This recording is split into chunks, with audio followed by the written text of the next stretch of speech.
Assalamualaikum warahmatullahi wabarakatuh. Friendku sekalian dimanapun kalian berada, berjumpa lagi dengan Ceki di sini di kisah horor. Setelah lama tidak melakukan perekaman ya karena kesibukan, kali ini saya akan meneruskan membaca kisah horor dari Mantap Sul. Kalau kalian ingin membacanya sendiri, silahkan klik link yang ada di deskripsi. Untuk kali ini, kisah horor berjudul Jelangkung. Selamat mendengarkan. Kisah ini sudah cukup lama, tapi untung narsum masih bisa mengingat tentang beberapa kejadian yang cukup berkesan saat itu. Seperti biasa, nama akan saya samarkan.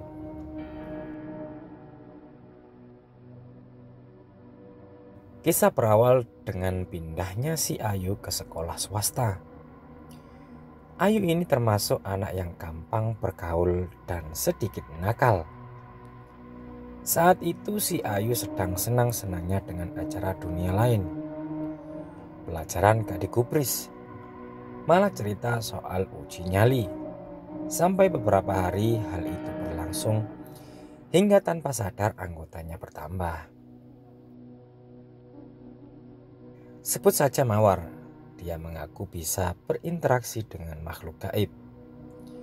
Ayu pun antusias dengan anggota barunya. Kemana Mawar pergi, Ayu pun ikut dan tak jauh dari obrolan seputar dunia lain. Suatu hari Mawar menyarankan agar para anggota obrolan untuk mengadakan acara jelangkung. Beberapa anggota langsung minggat dengan tampang masam. Beberapa orang yang tersisa mulai siap-siap dengan perangkat jelangkung. Permainan baru setengah jalan. Tiba-tiba guru masuk dan memergoki mereka. Bermain jelangkung di jam pelajaran memang greget. Ini nggak belajar malah jelang. Setelah kejadian itu, si Ayu mengaku sering merasa gelisah. Dia sering menjumpai sosok berkelebat di dapur rumah dan beberapa benda miliknya pindah tempat ke lokasi yang tak lazim. Contohnya HP di platform rumah. Ayu kemudian berkonsultasi dengan Mawar dan Mawar pun bersedia membantunya. Selang beberapa hari kegelisahan Ayu tak kunjung reda, bahkan dia sering mimpi buruk. Mimpi yang sama berulang kali, mimpi menggendong orang tua. Kondisi psikologis Ayu sedikit memburuk. Dia kerap kali marah pada hal sepele.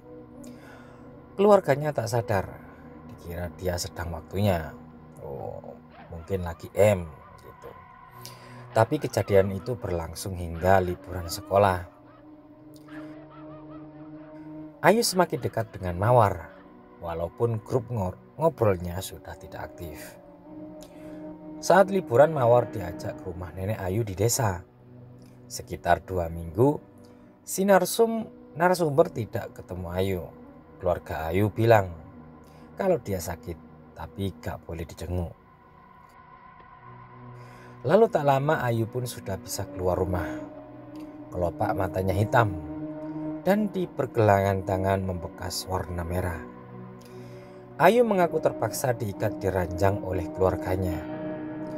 Sepulang dari desa dia meracau dan marah-marah. Lalu tertawa mirip orang gila. Bahkan keluarganya pun membawa pulang harus dini hari guna menghindari warga setempat. Takut terjadi hal buruk, akhirnya Ayu diikat di ranjang. Kasian banget. Paman Ayu segera menyelidiki asal mula kejadian di desa itu. Mulai dari keterangan nenek Ayu kalau dia mengajak teman sekolahnya. Nenek Ayu pun nggak tahu apa yang dilakukan semasa liburan karena mereka tampak melakukan kegiatan normal. Paling-paling hanya jalan-jalan saja. Paman Ayu tak hilang akal. Dia mencari Mawar di sekolah. tapi anak itu jarang masuk. Hingga Paman Ayu bekerja sama dengan wali kelas. Kalau ada mawar segera minta dihubungi. Gitu. Taktik berjalan lancar. Mawar pun siap diinterogasi. Kamu yang ikut Ayu ke desa kan? Coba jelaskan apa saja yang kalian lakukan. Ayu sampai sakit di rumah, ujar Paman Ayu. Kami cuma jalan-jalan om, ya main-main begitu, Jawab Mawar santai. Main apa? Kok Ayu bisa sampai begitu? Ayo jawab. Si Paman mulai naik pitam. Bahkan wali kelas yang tadinya ingin mendinginkan suasana malah ikutan menginterogasi Mawar. ya main apa gitu. Jawabnya singkat. Jangan-jangan main yang kemarin dulu itu? Tanya wali kelas. Main apa pak? Sambung si Paman. Aduh, mereka ini sempat ketahuan main jelangkung di kelas pak, jawab wali kelas. Akhirnya si Mawar mengaku dan membeberkan semua metodenya. Dia main jelangkung di sebuah kuburan untuk mencoba ilmunya. Dia meminta Ayu mengambil batok kelapa di dapur neneknya. Meminta Ayu meneteskan darah di batok tersebut. Awalnya berjalan lancar hingga makin lama jelangkungnya tidak bisa dikendalikan. Mereka terpaksa meninggalkan jelangkung di kuburan tersebut. Paman Ayu segera pamit ke wali kelas dan melesat ke rumah nenek Ayu. Kuburan yang dimaksud pun langsung digeledah, namun tak menemukan boneka tersebut. Karena capek si Paman pun berbaring di ranjang yang dipakai Ayu. Entah korek api, entah uang koin, saya lupa. Pokoknya ada yang jatuh dari saku si Paman dan masuk ke kolong ranjang. Si Paman turun dan mengambil. Tak disangka boneka yang dicarinya terbujur di sana. Butuh beberapa hari untuk melepas ikatan jin dan mencari sukma Ayu. Kata orang pintar, oh sukmanya Ayu itu hilang.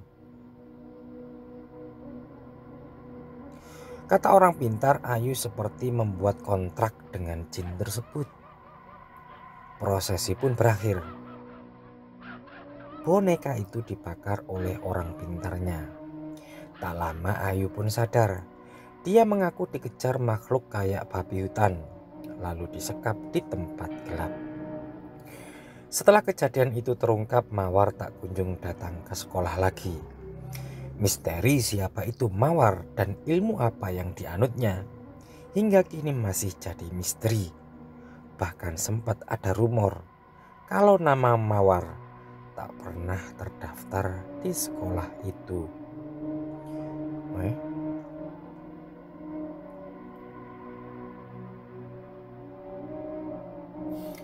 Wow, mantap Sol. Sekali lagi jangan pernah bermain jelangkung ya, atau bermain hal-hal yang gaib kalau kamu nggak punya ilmunya atau nggak punya gurunya. Bahaya sekali itu. Oke, terima kasih, semoga kalian terhibur dan selamat istirahat.